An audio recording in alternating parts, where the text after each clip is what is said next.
magandang umaga mga kadadi, mga kamami.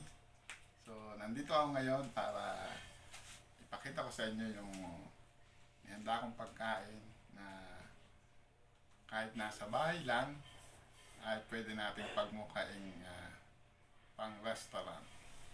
So, ito yung aking long silog, uh, longganisa with fried rice and egg. Nilagyan natin ng pepino para magkaroon ng design. So, it's look yummy. Hindi mo kailangang gumastos ng mahal. Napakamura lang nito. At meron din akong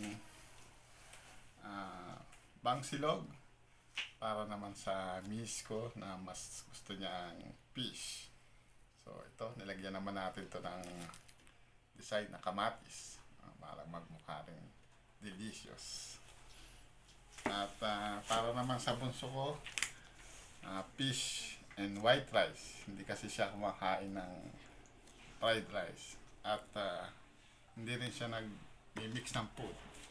Kung fish, fish. Kung egg, egg. Kaya, para naman po sa aking panganay, mahilig din siya sa longganisa. Kaya longganisa rin para sa kanya.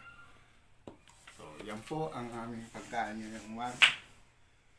Hindi mo kailangan gumastos para ka nang nasa restaurant. So, yun lang.